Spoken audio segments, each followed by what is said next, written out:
Hello viewers வணக்கம். விண்வெளியில் விண்கலத்தில் அதாவது ஸ்பேஸ் ஸ்டேஷனில் ஒர்க் பண்ணிகிட்ருக்க விண்வெளி வீரர்கள் வந்து மிதந்துட்டுருக்கிற மாதிரி நம்ம பார்த்துருப்போம், சினிமாலெல்லாம் பார்த்துருப்போம்.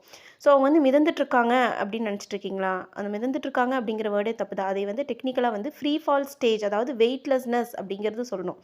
வெயிட்லெஸ்னஸ் அப்படிங்கிறது தான் கரெக்டு. அந்த இடத்துல அவங்க வந்து அவங்களோட எடையை வந்து உணர மாட்டாங்க. அவங்களோட எடை அந்த இடத்துல வந்து ஜீரோவாக இருக்கும். அதுக்கு காரணம் என்ன அப்படின்னா, புவியீர்ப்பு விசை அவங்க மேலே இல்லாதது தான் காரணம்னு நினச்சிட்ருக்கீங்களா? முற்றிலும் தவறானது.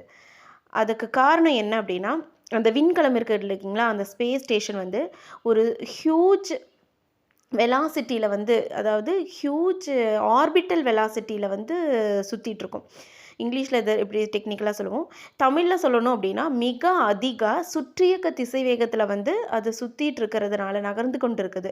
அதை கூட சேர்ந்து இந்த விண்வெளி வீரரும் அதே வேகத்தில், சம வேகத்தில் வந்து நகர்ந்துட்டுருப்பார்.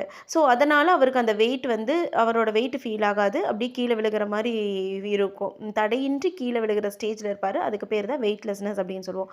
இதை வந்து 10th புக்கில் ஃபர்ஸ்ட் சாப்டர் இயக்க விதிகள் அப்படிங்கிற இதில் வந்து கொடுத்துருப்பாங்க. ஓகே, இந்த வெயிட்லெஸ்னஸ் ஃபினோமினானுக்கு இன்னும் 2 எக்ஸாம்பிள் சொல்லணும் அப்படின்னா, roller coaster and giant wheel, இது 2 விளையாடிருக்கீங்களா? அதுலேயும் வந்து கீழே இறங்கும்போது நமக்கு வந்து ஃப்ரீயாக விழுகிற மாதிரி தான் இருக்கும், கீழே விழுகிற மாதிரியே இருக்கும். அங்கேயும் வந்து இந்த வெயிட்லெஸ்னஸ் ஃபினோமினான் தான் ஒர்க் ஆகுது. ஓகே, இது டிஎன்பிஎஸ்சி எக்ஸாமுக்கு ரொம்ப இம்பார்ட்டண்ட்டு, பார்த்துக்கோங்க. Okay, thank you.